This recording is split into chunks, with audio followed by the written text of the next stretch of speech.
Alright everybody, it's spooky season, so let's talk about Marvel's supernatural team, the Midnight Suns.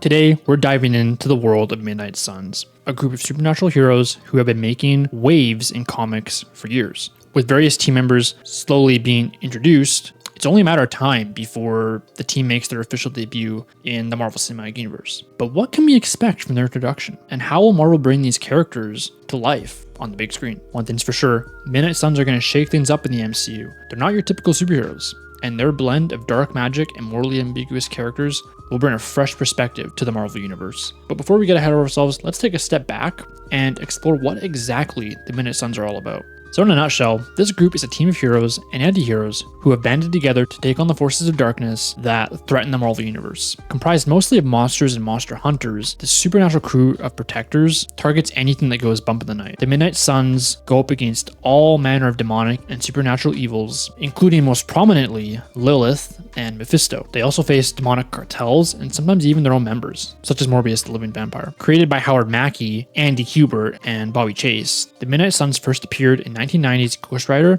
number 28 and have really only showed up a handful of times since. There were other supernatural teams prior to the Suns, such as the Legion of Monsters and Night Shift, but none have left as much of a mark as this team we're about to talk about today. The team was actually first created to connect ongoing horror books Marvel had running in the 90s. So you had Ghost Rider and Blaze, which saw the team up of a depowered former writer, Johnny Blaze, and the series' active writer, Danny Ketch. There was Night Stalkers, a team of vampire hunters, including Blade and Hannibal King. You had Morbius the Living Vampire, and finally, there was Darkhold, pages from the Book of Sins, consisting of a bunch of occult heroes tasked with protecting the Darkhold. And all of these books tied together in a crossover series called Midnight Suns, which saw the heroes join forces to fight Zarathos, Lilith, and her many children. The book has been cancelled and revised several times since then with various team rosters, including when Morbius assembled a team during Marvel Zombies, and in Damnation by Nick Spencer and Donny Cates when Doctor Strange accidentally created Hell on Earth and Juan assembled the Midnight Suns again. This team of heroes has been a revolving door, but was made up of some of the most powerful and complex characters in the Marvel Universe, each with their own unique abilities and motivations. There's Blade, the half-human, half-vampire hybrid who had been fighting against the forces of darkness for centuries. There is also Bloodstone, a monster hunter with a penchant for the supernatural. There's Ghost Rider, the spirit of vengeance, who had been bound to the devil himself. Werewolf by Night, Man-Thing, Morbius the Living Vampire, Moon Knight, Doctor Strange, Wong, Iron Fist, Scarlet Spider, and Dr. Voodoo, among other names. These characters, along with a few others,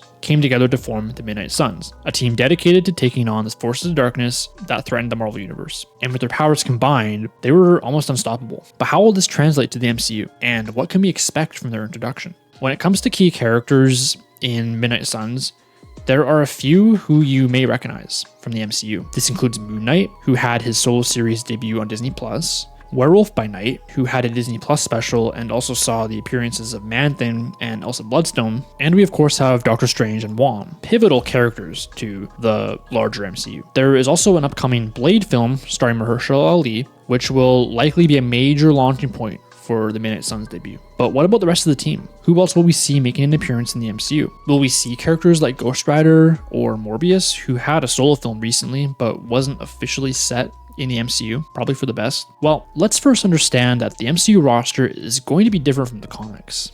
And there will be characters we expect to see on the team, and maybe even some characters we wouldn't expect. This has been a pattern that Marvel Studios has repeated for many other films like Avengers, Civil War, Age of Ultron, and the upcoming Thunderbolts movie. So it's important to recognize this pattern before we dive deeper.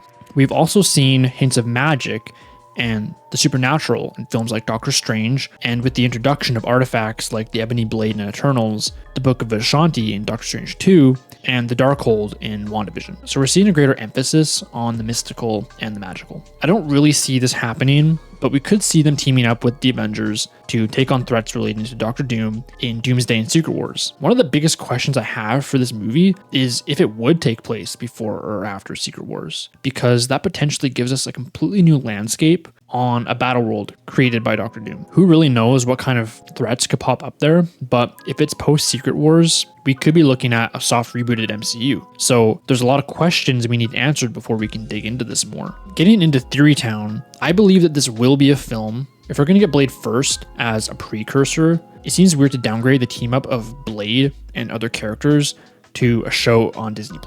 So as long as Blade stays a theatrical film, I think the Midnight Suns will follow suit. We also know that as of right now, Michael Green is attached to write Blade and is also reported to be penning a script for Midnight Suns as a movie. And Michael Giacchino is rumored to be coming in to direct after his successful debut with Werewolf by Night. So if this is true, and if Blade doesn't lose its 7th writer, I think Blade absolutely leads right into Midnight Suns, and Mahershala Ali as Blade is a big part of that. With Giacchino coming in to direct, we will also likely see the return of Werewolf by Night, Elsa Bloodstone, and Man-Thing.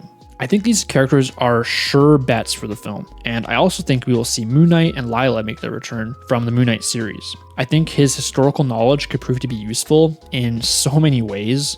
I mean, he could know about the Bloodstones or the Darkhold, or have knowledge of vampires and werewolves. There's a lot of potential there. Other contenders for the team could include Juan, Black Knight, Wanda Maximoff, and Agatha Harkness. As much as I want it to happen, I really don't see Ghost Rider making his debut yet. There's a much better chance if this film comes out after Secret Wars, but given Marvel's recent lineup with Thunderbolts, I don't see us being introduced to brand new heroes in the MCU for this film, but we could definitely get teases. I think there are several strong contenders for the villain of the film. I would say if Blade introduces us to Dracula or Lilith, we could see either of those characters carry over, sort of like Loki did with the first Avengers from Thor. Alternatively, we could see Mephisto or Nightmare taking the villain spot, but regardless, there are so many ways Marvel could go with this, and it does have to be a villain that unites these characters from different backgrounds, different parts of the world. So I would say that the threat would need to be pretty big, especially if it needs Blade as a precursor film to tell this story. We also know that Mia Goth is cast in an undisclosed role for Blade.